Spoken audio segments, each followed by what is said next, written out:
నమస్తే నేను మీ కుప్ప పద్మిని ఇన్నాళ్ళు మీ సపోర్ట్ ని నాకు అందిస్తూ మీ ప్రేమని నాకు అందిస్తున్న ప్రతి ఒక్కరికి కృతజ్ఞతలు ఇప్పుడు చూడబోతున్న ఈ వీడియో కూడా ఖచ్చితంగా మీకు ఉపయోగపడుతుంది లైక్ షేర్ అండ్ సబ్స్క్రైబ్ చేసి మీ ఇష్టాన్ని అలాగే మీ సపోర్ట్ ని నాకు అందించండి అలాగే ఈ వీడియో పట్ల మీ అభిప్రాయాన్ని కమెంట్ సెక్షన్ లో కమెంట్ చేసి నాకు తెలియజేయండి నమస్తే నమస్కారం శుభోదయం కార్యక్రమానికి స్వాగతం ఈ రోజు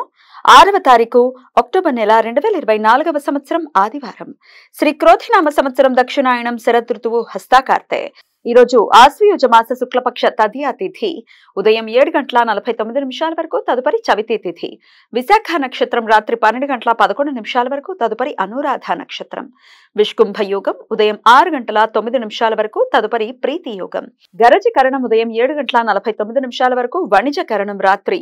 8:51 వరకు తదుపరి భద్ర అంటే విష్టికరణం ఉంటాయి సూర్యుడు కన్యా రాశిలో హస్త నక్షత్రంలో సంచరిస్తున్నాడు చంద్రుడు తులారాశిలో సాయంత్రం 5:34 వరకు తదుపరి వృశ్చిక రాశిలో సంచరిస్తాడు నక్షత్ర వర్జం రాత్రి 4:33 నుండి రాత్రి తెల్లవారుజామున 6:18 వరకు అమృతకాలం మధ్యాహ్నం 2:25 నుండి సాయంత్రం 4:12 వరకు హైదరాబాద్ ప్రాంతం వారికి సూర్యోదయం ఉదయం 6:07 సూర్యాస్తమయం సాయంత్రం 6:01 చంద్రోదయం ఉదయం 8:48 చంద్రాస్తమయం రాత్రి 8:11 అభిజిత్ ముహూర్తం పగలు 11:40 నుండి మధ్యాహ్నం 12:28 వరకు దుర్ముహూర్తం సాయంత్రం 4:26 నుండి 5:13 వరకు రాహుకాలం సాయంత్రం 4:32 నుండి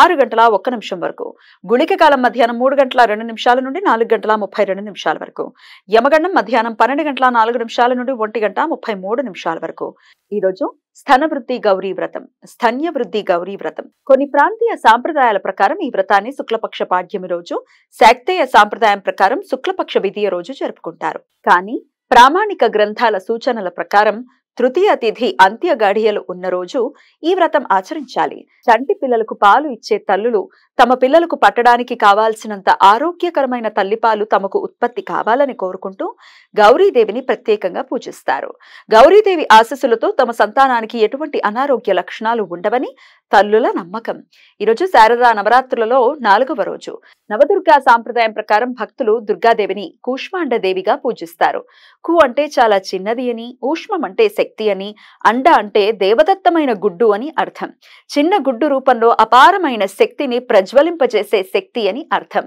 పార్వతీదేవి మరో రూపమైన కూష్మాండదేవి ఈ బ్రహ్మాండాన్ని అంటే ఈ లోకాన్ని సృష్టించిన శక్తి అని ప్రపంచానికి వెలుగు ఇచ్చే సూర్యునికి ఆధారభూతమైన శక్తి అని పురాణ కథనం 8 చేతులు కలిగి పులి వాహనం కలిగిన శక్తిగా రూపవర్ణన అందుచేత ఈ శక్తిని అష్టభుజీ దేవి అని కూడా పిలుస్తారు సూర్యునికి ఆధారభూతమైన శక్తి కాబట్టి తమ జాతక చక్రంలో రవిగ్రహ దోషాలు ఉన్నవారు దోష నివారణ కోసం ఈ సాయంత్రం కూష్మాండ దేవిని పూజిస్తారు దీర్ఘకాలిక వ్యాధులతో బాధపడుతున్న వారు వృత్తిపరమైన సమస్యలు ఎదుర్కొంటున్న వారు ఈ సాయంత్రం కూష్మాండ దేవిని పూజించడం వలన త్వరగా స్వస్థత పొందుతారు అని సమస్యలు తొలగిపోతాయని భక్తుల విశ్వాసం నవదేవి సాంప్రదాయం ప్రకారం భక్తులు ఈరోజు మహాలక్ష్మీదేవి అవతారంలో పూజిస్తారు విజయవాడ కనకదుర్గాదేవి ఆలయ సాంప్రదాయం ప్రకారం ఈరోజు దుర్గాదేవిని శ్రీ లలితా త్రిపుర సుందరి దేవి రూపంలో పూజిస్తారు దశమహావిద్యల సాంప్రదాయం ప్రకారం భక్తులు దుర్గాదేవిని త్రిపుర సుందరి షోడశి రూపంలో పూజిస్తారు తమ జాతక చక్రంలో బుధగ్రహ దోషాలు ఉన్నవారు గోచార బుధ దోషాలను ఎదుర్కొంటున్న వారు ఈ సాయంత్రం త్రిపుర సుందరి రూపంలో దుర్గాదేవిని పూజించడం వలన దోష నివృత్తి జరుగుతుంది అని నమ్మకం అష్టమాతృకుల సిద్ధాంతం ప్రకారం ఈరోజు భక్తులు దుర్గాదేవిని ఇంద్రాణి రూపంలో పూజిస్తారు ఈరోజు మాస వినాయక చతుర్థి ప్రతి నెల వచ్చే చతుర్థి తిథులు వినాయకుడికి ప్రీతికరమైనవి అని భక్తుల నమ్మకం ఈరోజు వినాయక భక్తులు పగటిపూట ఉపవాసం ఉండి వినాయకుడికి ప్రత్యేక పూజలు చేస్తారు ఈ సమాచారాన్ని మనకు అందించిన వారు మేడికొండూరు విశ్వనాథ్ ప్రసాద్ గారు ఆయనకు కృతజ్ఞతలు తెలియజేస్తూ త్రిపుర సుందరి స్మరణతో సమస్త సన్మంగళాని భవంతు నమస్కారం